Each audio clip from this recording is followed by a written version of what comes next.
Hello, my name is Muhammad Faridi. Halo, nama saya Muhammad Faridi.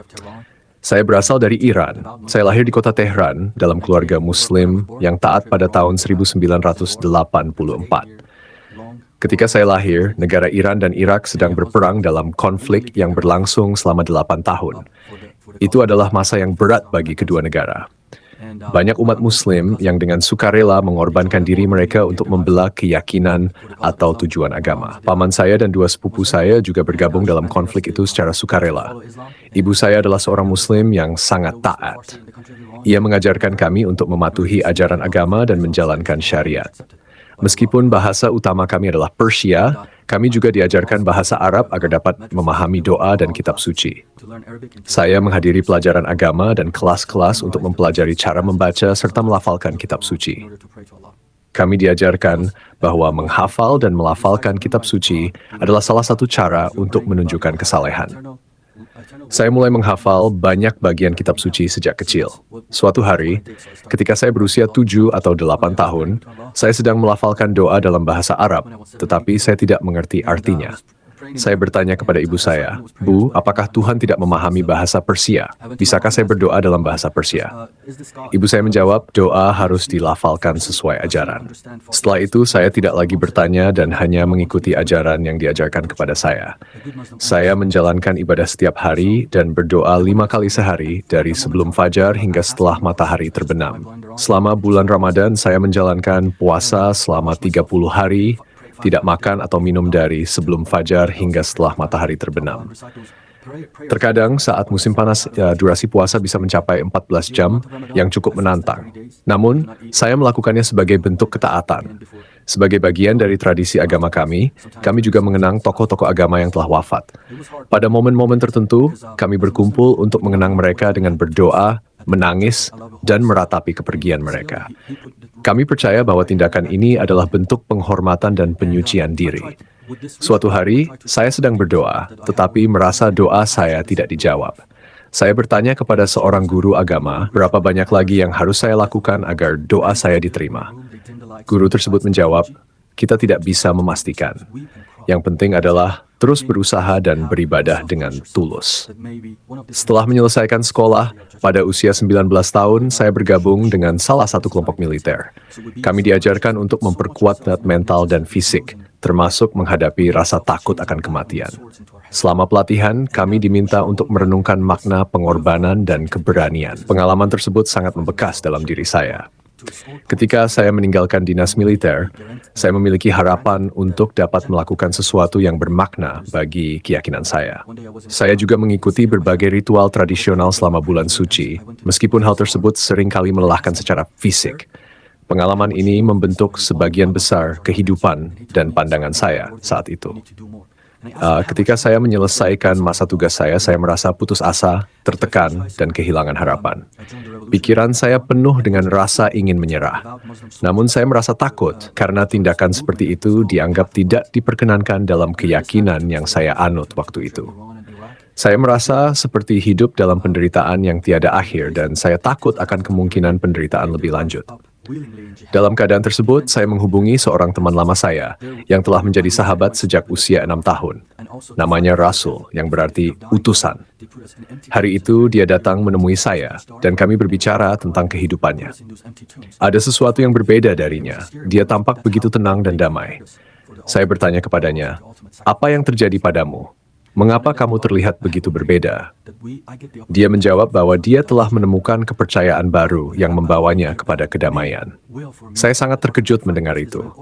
Itu adalah pertama kalinya saya mendengar tentang kepercayaannya tanpa prasangka negatif.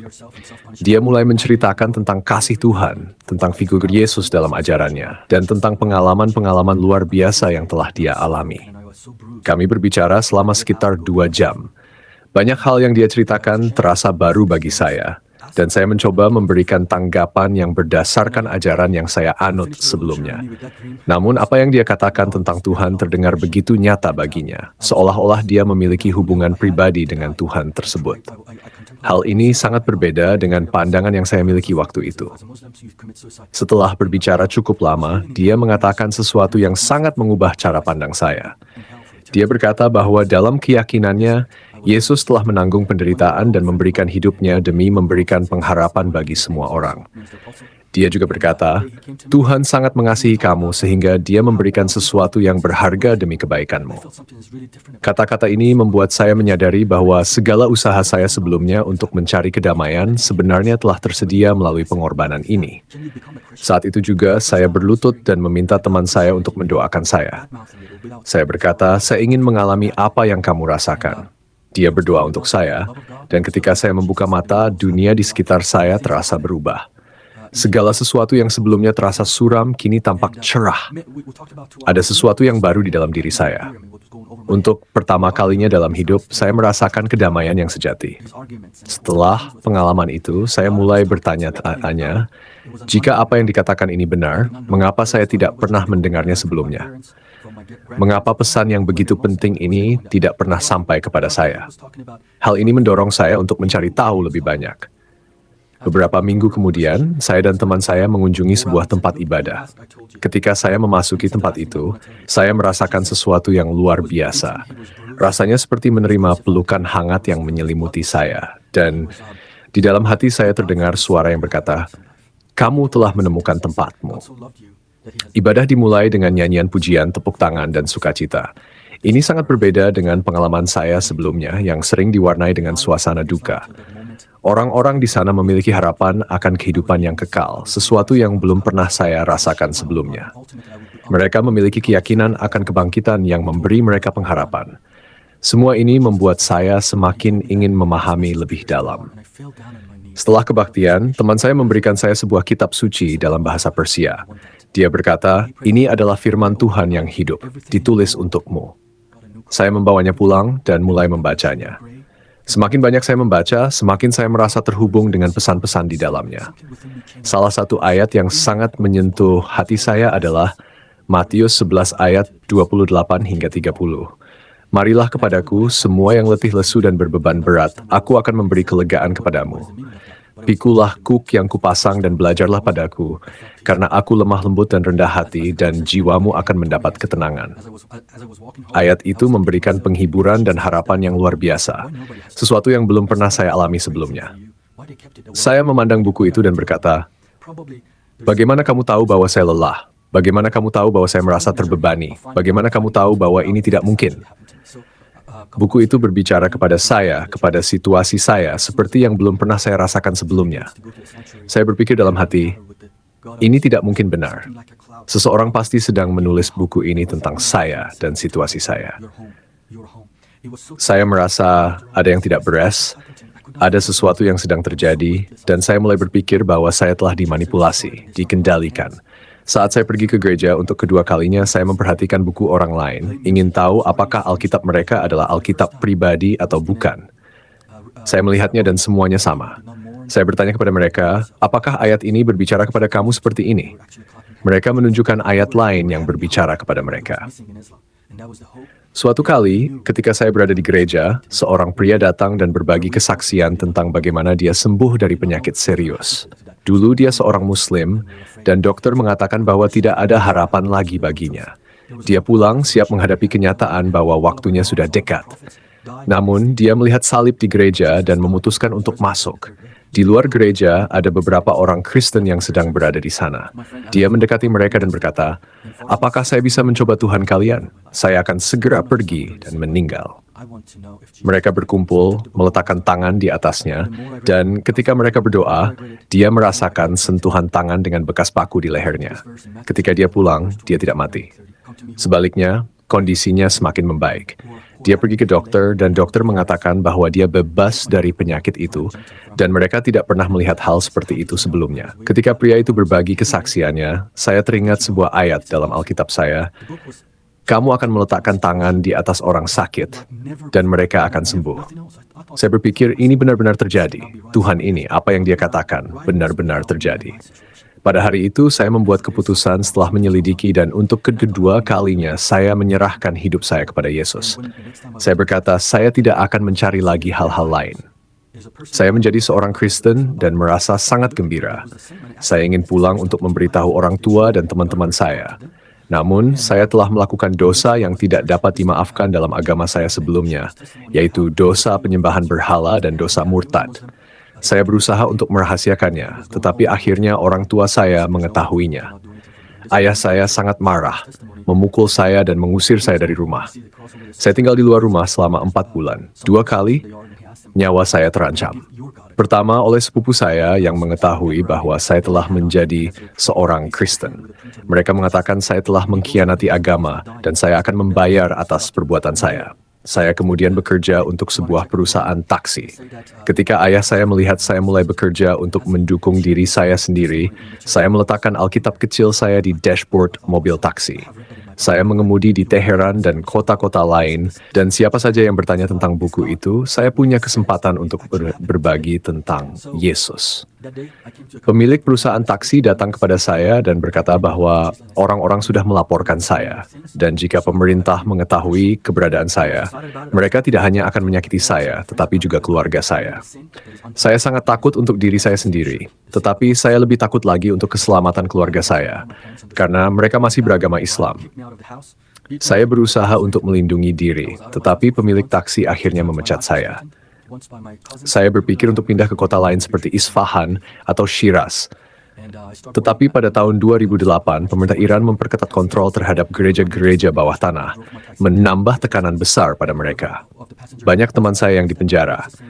Ketika saya menelepon mereka, terkadang orang tua mereka atau anggota keluarga yang menjawab, mereka mengatakan, "Jangan datang ke sini, kami sudah cukup banyak masalah." Pada saat itu, saya memutuskan untuk meninggalkan negara itu. Saya meninggalkan semuanya, keluarga, teman-teman, dan harta benda saya. Hanya membawa tas dengan sedikit uang. Saya membeli tiket bus dari Iran ke Turki dan melarikan diri ke Turki. Di Istanbul, saya mencari seorang penyelundup untuk membawaku ke Yunani, dan dari sana ke Eropa Barat. Namun biaya perjalanan lebih tinggi dari yang saya miliki, dan ketika saya mencoba mencari pekerjaan, saya diberitahu bahwa saya tidak bisa bekerja dengan visa yang saya miliki. Mereka mengatakan, "Kamu harus kembali ke Iran." Tetapi saya menjawab, "Saya tidak bisa kembali. Nyawa saya terancam." Mereka memberitahu saya bahwa ada kantor yang bisa membantu saya jika saya benar-benar membutuhkan bantuan. Jadi saya menghubungi Komisi Pengungsi PBB. Setelah 3 tahun menjalani pemeriksaan, akhirnya mereka menerima kasus saya dan mengirimkan saya ke Amerika. Saya tiba di Amerika pada Juni 2012. Bukan untuk mencari peluang yang lebih baik, tetapi untuk mencari keselamatan dan kebebasan. Di sini, saya mendirikan sebuah pelayanan bernama Destination Ministries, dengan tujuan untuk membantu orang-orang seperti saya, mereka yang sedang beralih atau perlu melayani umat Muslim, untuk mengantarkan mereka keluar dari belenggu agama lama mereka dan masuk ke dalam kerajaan terang. Tujuan pelayanan kami adalah untuk membantu orang-orang di Amerika, gereja-gereja, serta saudara-saudara seiman untuk mencintai umat Muslim dan memberitakan Injil, satu-satunya harapan sejati yang mereka butuhkan agar mereka bisa melihat terang. Terima kasih telah menonton. Ini adalah kisah hidup saya. Nama saya Muhammad Faridi dari Destination Ministries. Tuhan memberkati Anda.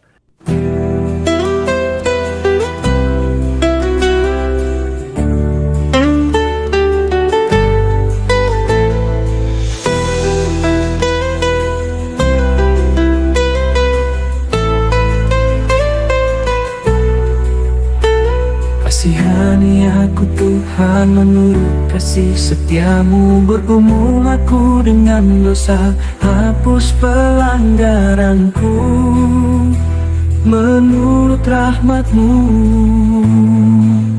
Terhadap Engkau sajalah aku telah berdosa, ya Tuhan, bukalah bibirku supaya mulutku memberitakan puji-pujian kepadamu.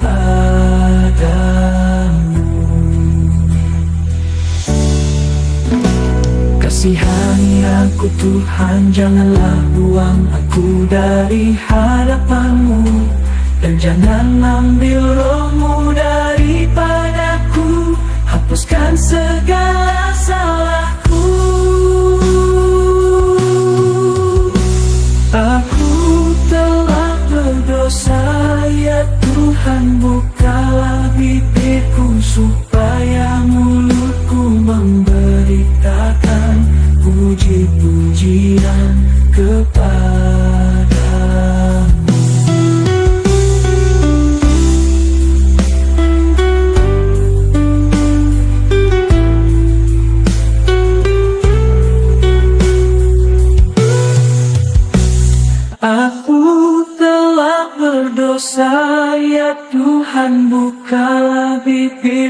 supaya mulutku memberitakan puji-pujian kepadamu.